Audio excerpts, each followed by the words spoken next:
Muy buenas noches, amigos de esta misma semana. Buenas noches, Diana. Muy buenas noches a todos. En el programa de hoy vamos a hablar sobre enfrentamientos entre policías y delincuentes que han dejado varios muertos en los últimos días. También de parturientas haitianas en la República Dominicana. Y por supuesto el tema más importante de la semana, la tragedia de Emily, la desaparición y luego hallazgo del cuerpo de esta jovencita de 16 años embarazada y muerta a manos de su novio. Y hablaremos también de ética y botellas. Sobre eso es la décima de hoy. El pie forzado, el impuesto a la botella, el que paga usted. Ese es el contenido de esta noche. Regresamos de inmediato. Esta misma semana.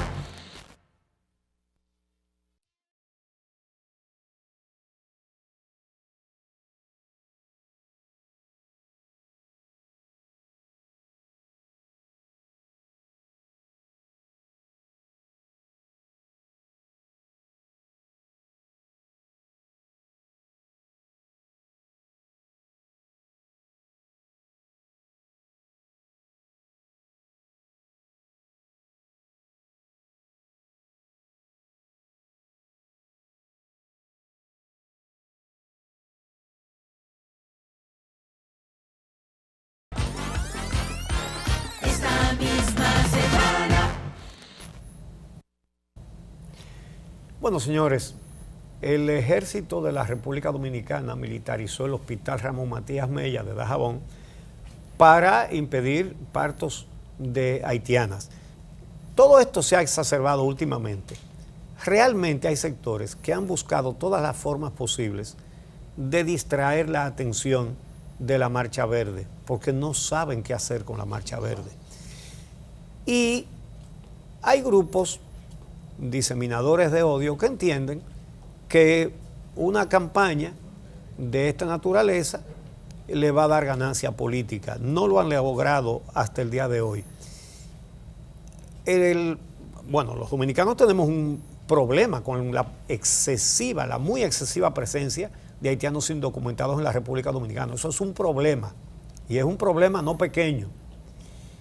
Lo que hay que buscar cuáles son las raíces y cuáles son las formas de controlarlo, porque resulta que esas parturientas haitianas vienen porque son madres, porque en Haití al pueblo haitiano sus autoridades no le dan atenciones médicas, no cumplen con su responsabilidad, y si ellas pueden cruzar y tener su hijo en mejores condiciones, aquí lo tienen aquí. Pero el problema no está en el hospital. Y mira que los hospitales de la frontera dominicana son deprimentes. Sí. Lo que pasa es que son menos deprimentes que lo que hay del otro lado. Pero esos son el Jackson Hospital, sí, alante de lo de aquí. Pero son hospitales donde no hay ni alcohol. La semana pasada sí. el sacerdote jesuita Mario Serrano, que trabaja en la provincia de Dajabón, subió fotografías de cómo está, para que la gente vea cómo es que está el hospital de Dajabón, y eso es un cuchitril. Sí, sí. Un cuchitril. Entonces, se han denunciado varias cosas en estos días. Pusieron unos videos donde aparecen haitianos cruzando la frontera en motocicletas. Recordemos que el ministro de Defensa dijo que esos videos tenían más de 10 años. Sí. Buscan cosas viejas y las ponen. Sí. Miren cómo se están metiendo. Y unos videos de una cantidad de árboles talados diciendo, están acabando deforestando el territorio nacional. Y eran videos del 2009. Aunque ahora tumban también. Sí, claro. Generalmente los dueños son dominicanos, claro, y le pagan a haitianos para que lo tumben. La cosa, trabajando para terratenientes dominicanos. Entonces, pero la otra cosa es que siempre se quiere coger el rábano por las hojas. Impedir que paren en los hospitales. Lo que hay que impedir es que pasen. Exactamente. Pero ¿por qué pasan indocumentados? La semana pasada se usó la expresión, incluso salió en primera plana de un periódico, de que se hacían tours de parturientas para venir a República Dominicana. La palabra tours es como algo muy light. Sí, que vienen muertos de risa, sí, porque bebiendo. Un tour tú vas como de vacaciones, Sí, ¿verdad? sí, Que sí. se hacían tours. Entonces le preguntaron al ministro de Defensa y él, por supuesto, que no explicó cómo era que entraban esos tours a la República Sí. Dominicana. Porque tú vienes en una gira, en una guagua, ¿verdad? Bebiendo romo en un tour y tú pasas por la frontera, alguien te dejó pasar. Exactamente. Y no es verdad que son tours. Sí entran y vienen y paren. Y eso No, recarga los presupuestos y la de los gran hospitales. mayoría no es que entran a parir aquí, sino que ya estaban aquí. Hay muchas también. Sí. No, pero hay mujeres que vienen de Haití a parir aquí. A la frontera sobre todo sí, pero Sí. las que van aquí, por ejemplo, a la maternidad La Altagracia, a la maternidad Los Minas, o en Santiago, al Arturo Grullón, o donde sea, ya estaban ahí, ya estaban Bueno. en esas provincias. De todas maneras, vamos a ver lo que dijo el ministro de Defensa, Ramón Darío Paulino Sem, sobre los supuestos tours. Durante una visita al presidente de la Cámara de Diputados, el ministro de Defensa, Rubén Paulino Darío Sen, solo apuntó que militares estarán haciendo un levantamiento y que para enfrentar el problema, otras instituciones del Estado deben estar vinculadas. Entonces, hicieron esto de militarizar el hospital de Dajabón. Realmente, esos militares que fueron a ocupar el hospital para que no se permita que haitianas paran allí, deberían irse un chinchín más allá del hospital, es decir, a la frontera, porque ¿quién es responsable de cuidar la frontera y proteger la soberanía? ¿No será el ejército de la República Dominicana, Claro.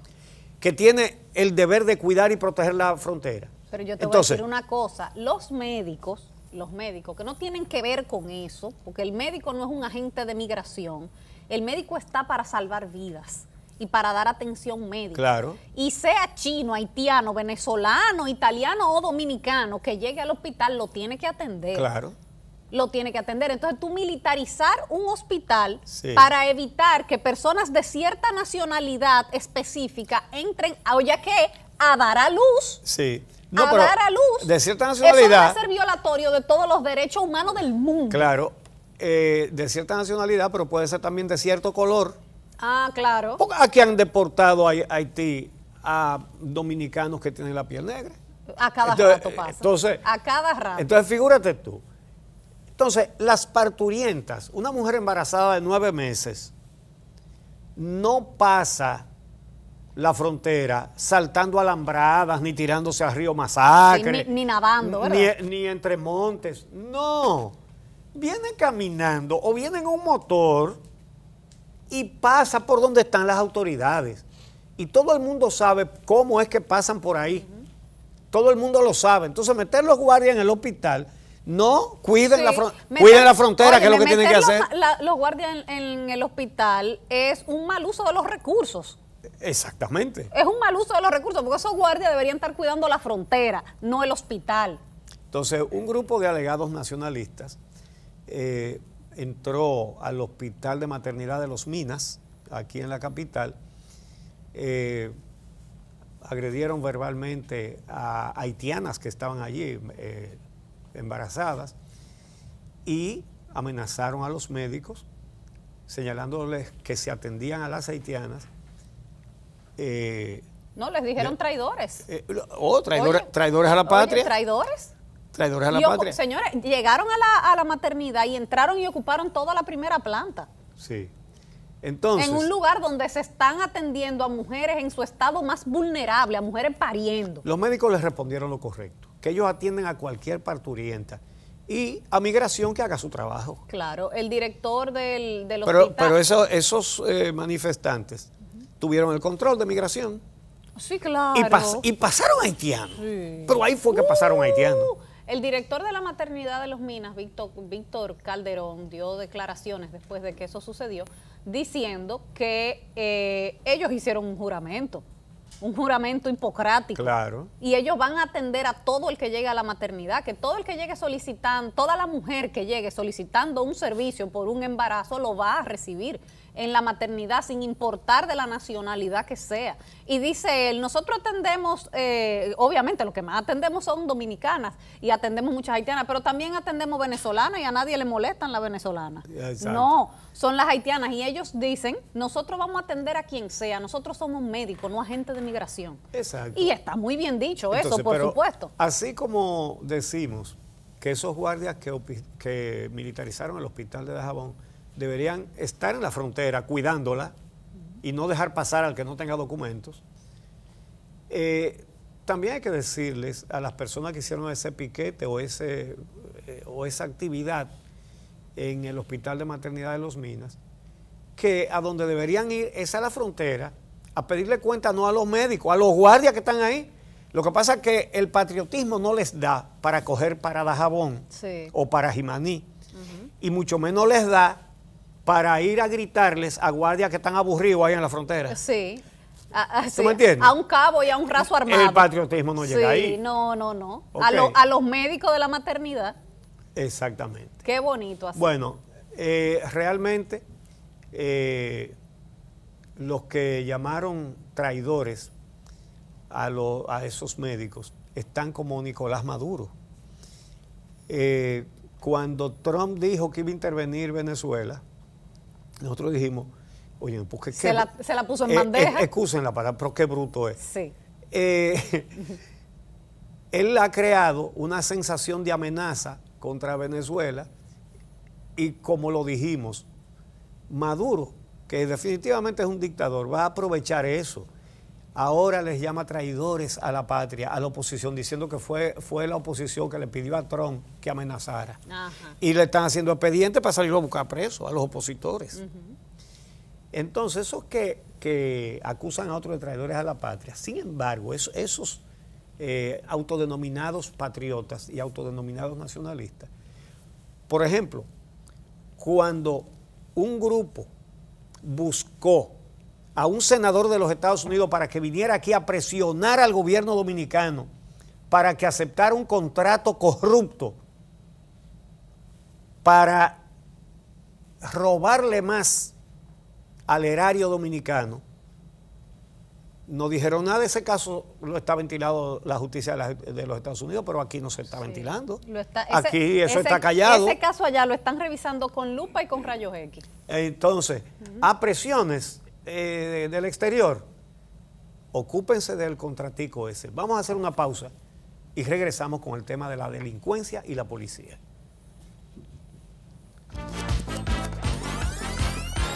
Esta misma semana.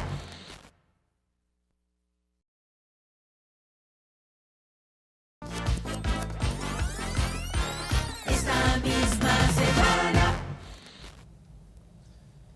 En relación con la delincuencia y la actuación de la Policía Nacional, hay que señalar que ciertamente en los últimos tiempos han matado a muchos agentes de la policía. Y esta semana Y son volvió a- asesinatos alevosos. Sí, esta semana volvió a ser un tema porque en cuestión como de 10 días murieron unos 12 policías. Sí. Entonces es una cifra alta, evidentemente. Los matan para quitarle Sí. las armas, con acechanza, con premeditación, bueno, asesinatos. Entonces la reacción, bueno, el ministro de Defensa, el ministro de Interior y Policía dijo que sí, que había una banda dedicada a matar policías. Lo bautizaron ellos mismos como los matapolicías. Los matapolicías. Y el ministro de Defensa, Paulino Sem, dijo que ese ministerio, junto con la policía, tienen 17 barrios intervenidos para contrarrestar la delincuencia y también, dijo él, esclarecer los asesinatos de una decena de policías. Pero, ¿qué pasa? Que como la respuesta a eso fue que en Higüey la policía mató a 4 jóvenes acusados, a quienes señala como miembros de esa llamada banda de matapolicías. En un intercambio de disparos. En intercambio de disparos. Bueno, es posible que ciertamente esos jóvenes sean parte de esa banda y que hayan matado policías. O todos o algunos de ellos. A menudo se cuelan inocentes también en ese tipo de acciones. Ahora, uno de los jóvenes que fueron muertos fue sorprendido por civiles y lo agarraron, lo hicieron desnudar para estar seguro de que no tenía armas escondidas, y en calzoncillos lo sacaron a la calle y se lo entregaron a una patrulla de la policía, como estamos viendo en estas imágenes. Ahí lo ven ustedes cómo se lo llevan entonces hasta un jeep de la policía, un vehículo de la policía. Vivo, caminando. Vivo, caminando, y lo entran en ese vehículo policial. De ahí se lo llevaron. Después vamos a ver a ese mismo joven con los mismos pantaloncillos, ya cadáver, víctima, según la policía, de un intercambio de disparos. Después de que se lo habían entregado vivito y lo habían metido en un vehículo de la policía. Esto ha pasado varias veces, que queda grabado o filmado por personas que estuvieron cerca del lugar, como la policía se lleva a una persona y luego aparece, disque muerte en un intercambio de disparos. Sí. Ha pasado muchas veces, pero en este caso específico, que fue muy comentado durante la semana por el tema de los policías asesinados, evidentemente se trata de una retaliación por parte de esos agentes de la policía, y así no puede ser. Lo que pasa es que todavía hay gente que apoya ese tipo de cosas. Bueno, a los que apoyan ese tipo de cosas, vamos a decirle dos cositas nada más. Lo que dicen, sí, a los delincuentes hay que matarlos. Darle para abajo. Darle para abajo. Oye, hasta honorables diputados, Sí. lo que hacen las leyes, le dijeron al jefe de la Pero policía hasta- que la viole y que los mate, pero donde hasta- la prensa no lo vea. Pero hasta religiosos saltan con el mano dura. Sí. Hubo un capellán esta semana. Sí. Mano dura, aquí todo el mundo sabe lo que quiere decir el mano dura. Mano dura es darle para abajo. Claro. Entonces, ¿qué es lo que pasa con eso? Si se fuera a eliminar a los delincuentes, ¿por qué entonces no hay intercambios de disparos para los narcotraficantes? ¿Cuántos narcotraficantes han caído en intercambio de disparos? No hay uno. No, ni corruptos.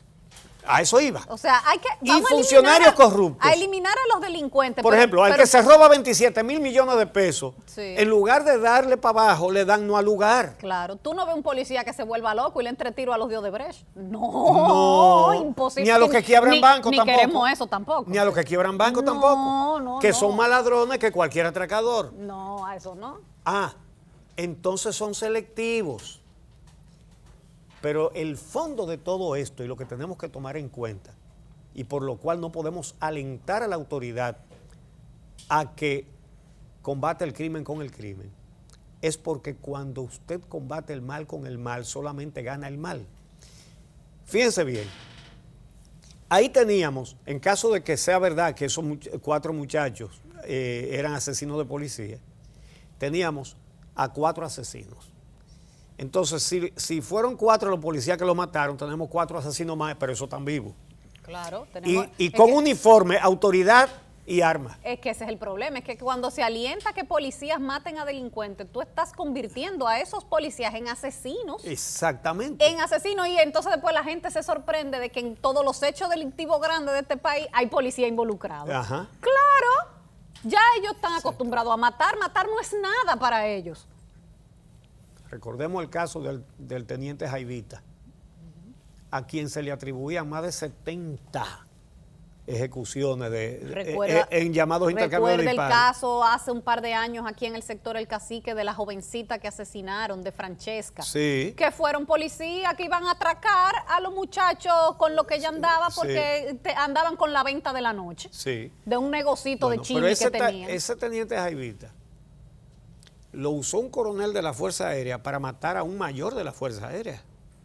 Y lo mató por un asunto personal. Y lo mató. Por eso fue que cayó preso, porque mató a un mayor de la Fuerza Aérea. Sí, entre Entonces- un policía que mata delincuentes y un sicario hay una única diferencia, el dinero. Bueno, Pero ya después que usted mata, ya matar no es nada. después de que usted mata, se lo consienten y usted tiene autoridad, arma, uniforme, entonces cae en la tentación de venderle sus servicios Claro. a contratantes privados. De cobrar por eso. ¿Cuánto me das para matarlo? Yo te lo mato. Eso fue lo que hizo ese teniente con el mayor de la Fuerza Aérea.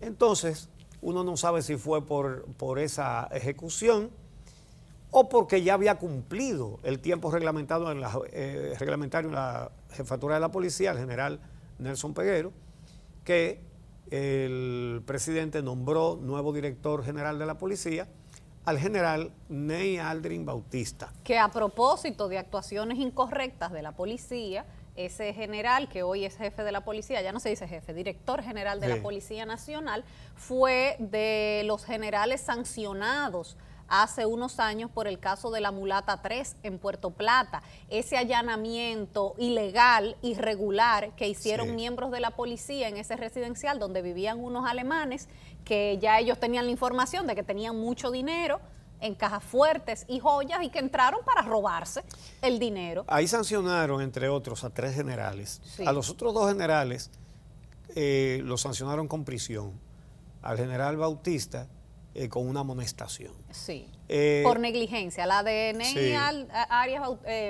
Ney Aldrin Aldrin, Bautista. Aldrin Bautista fue por negligencia. Ahora, hay que señalar... Pero también hubo policías condenados ya en ese Sí, caso sí, sí. por el robo, porque se robaron más de 30 millones de pesos ahí. Ahora, ese oficial, Ney Aldrin Bautista, es un investigador veterano, experto. Él ha descubierto muchísimos casos. Y Estaba en el DICRIN hasta su Sí. nombramiento ahora como director general de la sí, policía. él siempre ha dirigido departamentos investigativos en la Policía Nacional y se les reconoce capacidad como investigador. Bueno, quizá eso es lo que se necesita ahora, un buen investigador. Porque al crimen hay que combatirlo con la ley, no con el crimen. Bueno, sobre eso mismo habló la socióloga Tahira Vargas en una intervención en el programa El Día Sí. esta semana sobre la actuación de policías que cometen actos delictivos en nombre de la justicia y de preservar a la población. Vamos Sí, a señor. ver. No estamos preveniendo, no estamos desarrollando políticas de prevención, pero tampoco de esa forma se puede intervenir la delincuencia. Nuestra Policía Nacional se supone que debe estar reformada, se supone que debe estar capacitada para cambiar todas esas prácticas de que son también criminales, prácticas totalmente criminales, ¿no? Y de torturas. No puedes combatir el mal con el mal porque gana el mal. Exacto, es un círculo de violencia, pero también tú generas otros círculos de violencia, porque tú también generas en los muchachos que el sentimiento de venganza contra la policía. Sí. ¿Tú entiendes? Entonces la policía pierde su total autoridad frente a la población, pierde credibilidad y confianza y no puede generar seguridad ciudadana. Y claro que estos métodos les restan credibilidad a la policía, lo cual es algo a lamentar. Vamos a hacer una pausa y cuando regresemos vamos a tratar la tragedia que ha conmovido a toda la población dominicana, el asesinato de la adolescente, de la niña Emily Peguero, asesinada por su novio, y la lamentable complicidad de la madre del novio en el ocultamiento de las pruebas y del cuerpo. Sí, volvemos con ese tema en un momentito.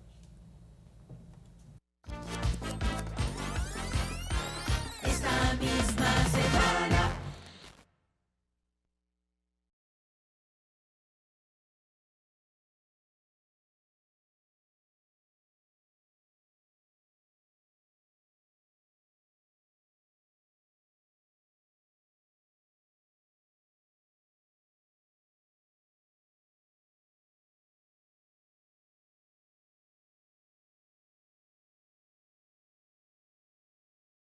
De Cenoví, donde vivía con su familia.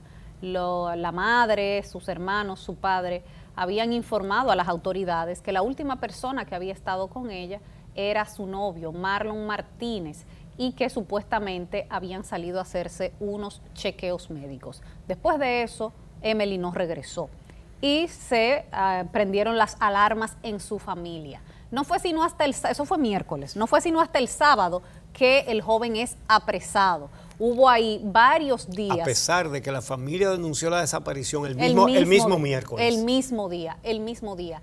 Y ese apresamiento del joven se da ya con manifestaciones en San Francisco de Macorís exigiendo justicia y la aparición de Emily Peguero. Sí, la gente lo pidió de esta forma que ustedes están mirando ahí y comenzó a levantarse una indignación pública con el caso.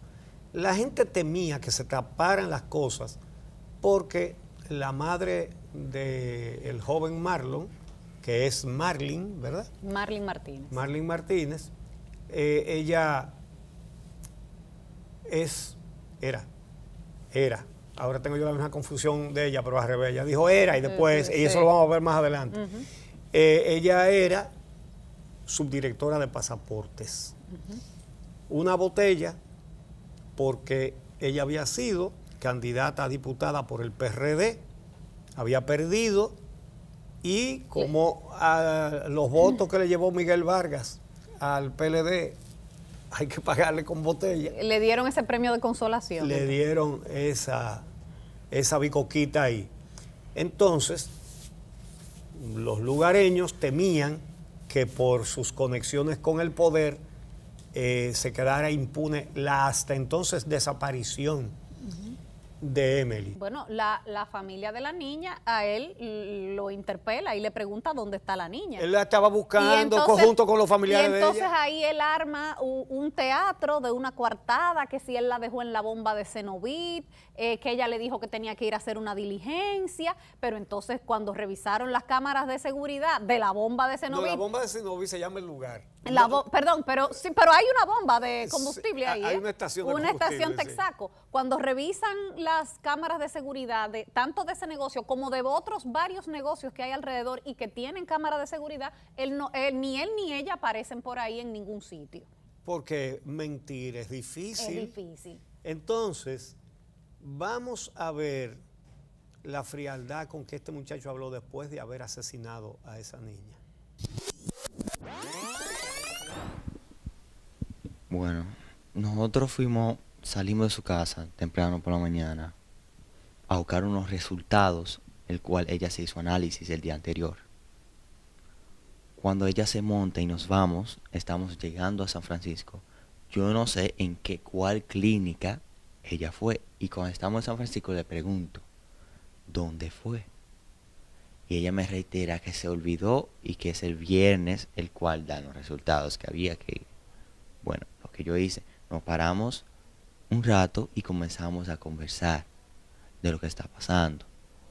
Cuando nos devolvemos a Cenoví, donde ella vive, yo voy. Y cuando estamos llegando al cruce, ella me pide que la deje antes de ir al cruce, porque ella tiene que hacer un tipo de inteligencia con un tío. Bueno, yo me paro y le digo, dile a alguno de tus familiares que yo te voy a dejar ahí, porque no te puedo dejar sin saber que yo te dejé ahí, sin que tu familia sepa que yo lo hice. Ella le texteó a su hermana y se lo dijo, que ya la había dejado. Antes de dejarla, le di dinero por si necesita cualquier tipo de necesidad. Cogió su dinero, se fue, se montó en un vehículo. ¿Qué tipo de vehículo? Un CG 150 blanco. Se montó y salieron. Cuando vi que salieron, yo inocentemente cogí mi vehículo y regresé a mi casa en Cenoví, donde vive mi papá. ¿La relación de ustedes cómo ha estado? Ha sido complicada antes. Antes ha sido medio tuberculosa, algunos problemas de pareja comunes. Pero la aceptación del embarazo. Ahí que venía en el caso. Nosotros aceptamos el embarazo. Nosotros vimos que hay que seguir adelante. Por el colmo, mi familia y su familia conversaron entre nosotros y dijimos que íbamos a tener el apoyo de todos juntos. Ya con el que tengamos el apoyo juntos, ya íbamos a seguir de lo más bien adelante para poder tener el niño. El joven Marlon Martínez no solamente dijo eso, no, que además le pidió a ella que regresara, que volviera. Que estaban todos muy preocupados. Que por ahí que le iban a dar todo el apoyo. Vamos a seguir observando las palabras que salen de este individuo después de haber cometido ese crimen. Emily Peguero, por favor, donde quiera que te encuentres, por favor aparezca, que estamos esperando con los brazos abiertos. Estamos preocupados por ti. Te necesitamos. Vas a tener todo el apoyo del mundo cuando vengas. Por favor. Entonces, vamos a ver la actuación de la madre del homicida. La señora Marlene Martínez, entonces, parece que él la llamó y le dijo algo de lo que había sucedido. Y ella arrancó para la capital. De la capital para Cenoví. Fue a San Francisco de Macorís, llegó al edificio, entró y vio, ahí había sangre que las autoridades encontraron después, en las escaleras, en el baño, en el piso, en el colchón. Pero, ante este panorama, esas declaraciones que dio Marlon Martínez a la prensa fueron junto con su madre. Sí. Vamos a ver lo que dijo la madre después de que ocurrieran estas cosas. Quien ya sabía sí, que la niña que estaba su muerta. hijo Sí, había y que su hijo la había asesinado a la matado. niña. Vamos a ver lo que ella dijo. Bueno, por este medio quiero informarle a todos los medios de comunicación de que realmente no es cierto muchas cosas que se han comentado.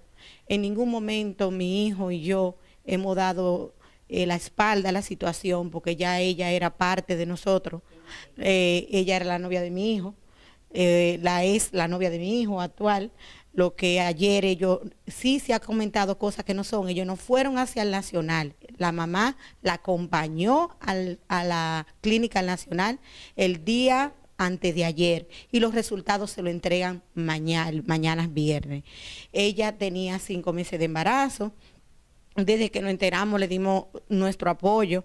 Yo me siento totalmente, desde que supe la situación, lo que hice fue acudir al llamado de la gente de Cenoví, que son mi gente, y donde entiendo que me siento igual o peor de cómo ellos se sienten, porque realmente le pido a cualquier persona que haya visto a Emily que por favor que dé una información a los medios, porque nosotros realmente lo que queremos es que se aclarezca el caso, porque ella le dijo a mi hijo que la dejara en el cruce, él la dejó, en ningún momento se le prohibió el apoyo que se le iba a dar a ella, y estamos apoyando a la familia y no le estamos corriendo. Aquí estuvieron los familiares de ella no hace 15 minutos y estamos dispuestos a que la Fiscalía, la Policía Nacional, quien quiera entrevistar a mi hijo y a mí, nos pueden entrevistar a la hora que quieran, cuando quieran, y si nosotros podemos colaborar, estamos en la mejor disposición de colaborar, porque yo me siento, su papá estaba un poco alterado, pero realmente lo comprendo, porque yo soy madre,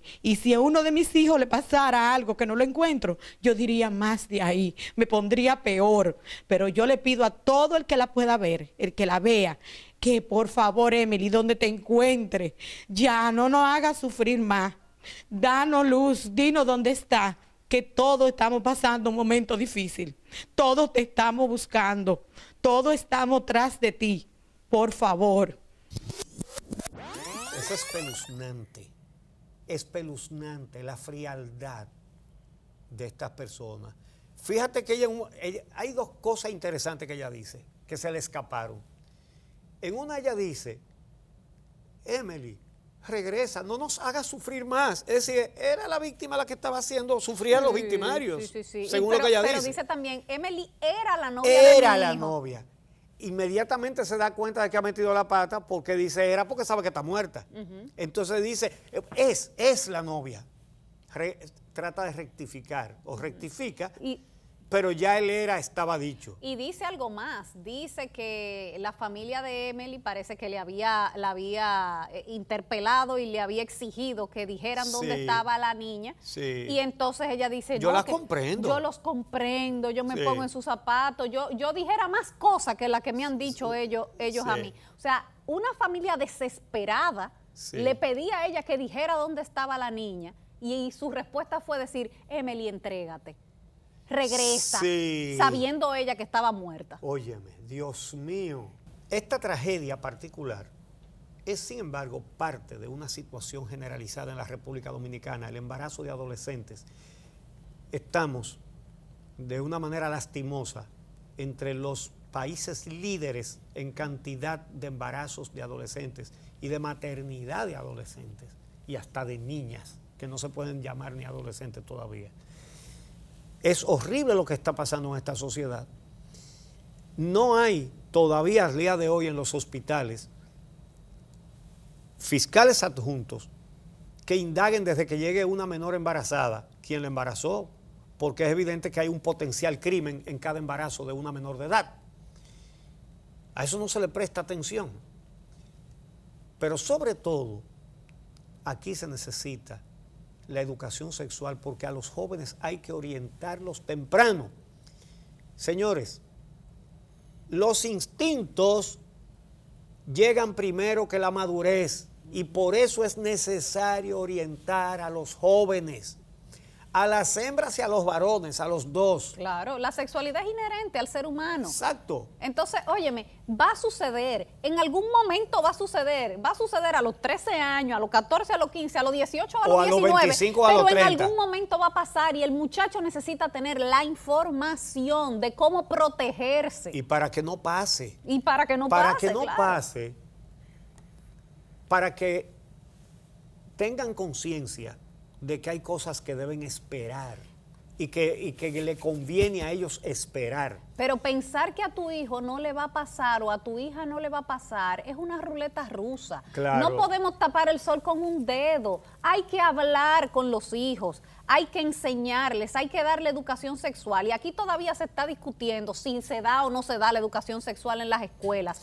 Un país con los mayores índices de embarazo adolescente en el continente. ¿Saben ustedes a qué edad se inician muchos niños y muchas niñas en la República Dominicana en la práctica sexual? La doctora Tajira Vargas, señores, que es antropóloga social, ha hecho varios estudios del fenómeno de la maternidad adolescente y del embarazo adolescente. Ella lo dice y ella hace también su recomendación. Necesitamos que se establezca la educación sexual como una asignatura obligatoria en las escuelas y que sea desde temprana edad. ¿Por qué? Porque el proceso, lo que demuestran los estudios que hemos hecho es que el inicio a la sexualidad en los varones, en los muchachos, es bastante temprano. El último estudio que yo estuve haciendo, incluso en Villas Agrícolas, empiezan a los 8 y 9 años. 7, 8, 9 años, y las muchachas te empiezan a los 11 y 12 años. Entonces, y eso no solo en los estudios que hemos hecho, los estudios que ha hecho Endesa y que han hecho en el país. Entonces, tú necesitas ofrecer una formación desde los 7, 8 años. Tú tienes que ir haciendo escalonadamente en función de su desarrollo físico, su desarrollo psicológico, su desarrollo evolutivo, ¿no? Entonces, pero también tú necesitas educar a la familia. Entonces, si es una realidad, Exacto. tenemos que prepararnos. Y no es solamente darles educación sexual a los niños, a los padres también, para que sepan manejar esas situaciones. Porque la mayoría de las veces no le hablan a sus hijos por ignorancia, porque no saben ni... Aún tuvieran la intención de hacerlo, no saben cómo plantear el tema. Y la confianza también. Mira que Eso es. la madre de esta niña dice que ella mantuvo el embarazo oculto hasta pocos días antes de la desaparición y no le dijo a su familia. Tajira lo señala, dice, no hay comunicación ni con la escuela ni con los padres. Y hay que crear esa comunicación para evitar este problema. Claro, una adolescente en esa situación lo que necesita es el apoyo de todo el que la rodea. Bueno, el apoyo. La señora, este muchacho que cometió este crimen perdió la libertad, sin duda que la va a perder por mucho tiempo. Y su madre también perdió la libertad y muy probablemente también por mucho tiempo, pero también perdió otra cosa. Ella perdió la botella que tenía. Sí, porque la suspendieron de pasaportes. Sí. De la Dirección General de La Pasaportes. suspendieron antes de que se comprobara su participación Sí. en el ocultamiento de las pruebas. Bueno, pero ya estaba detenida, ¿eh? Sí.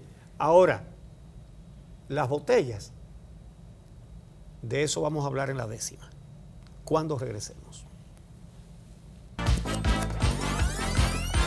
Esta misma semana.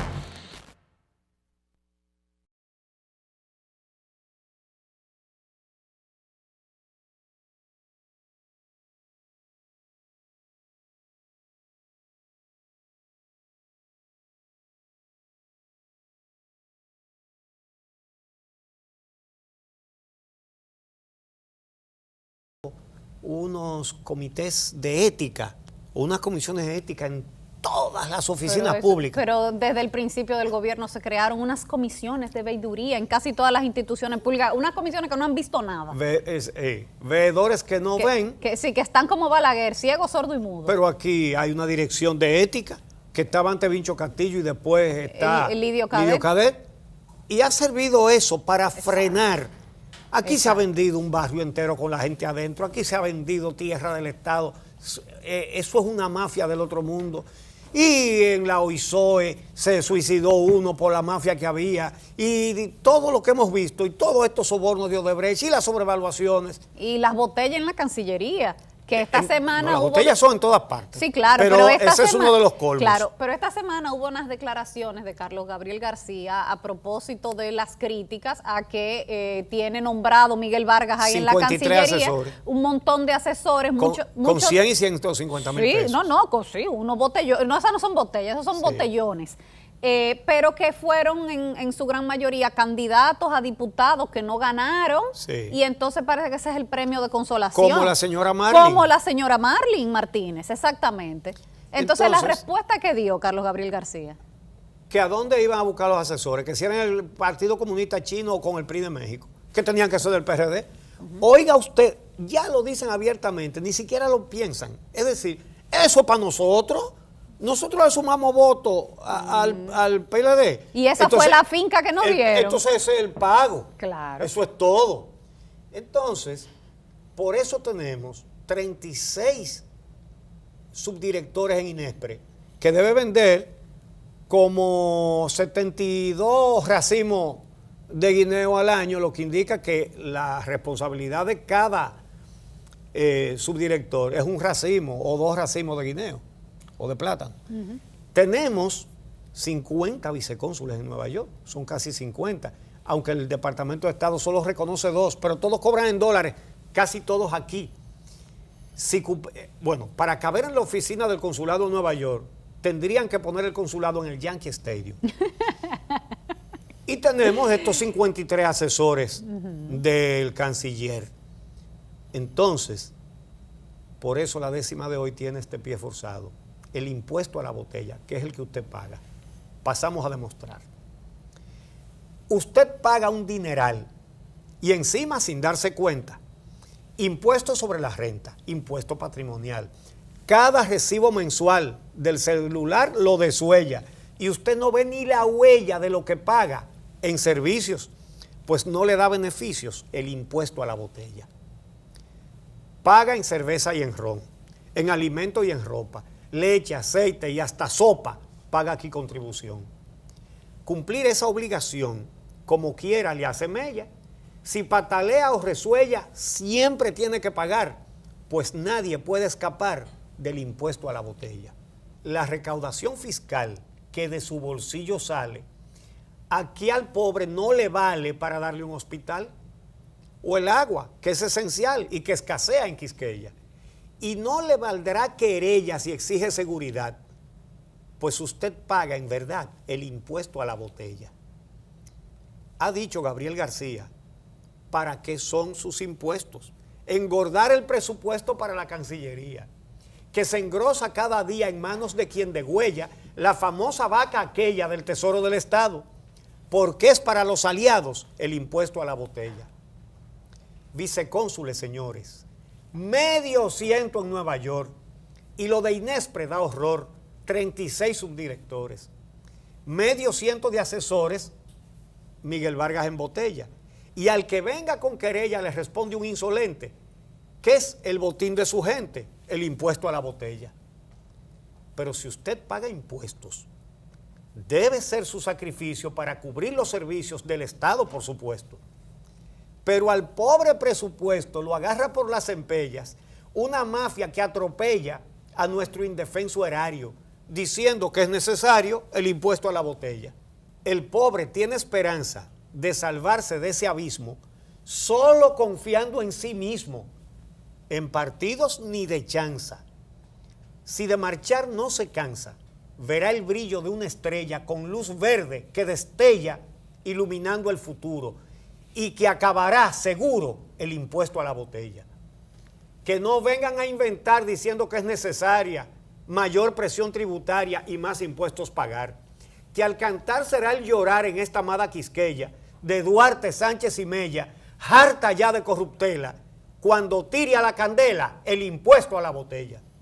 Gracias por su compañía. El próximo sábado los esperamos en esta misma semana.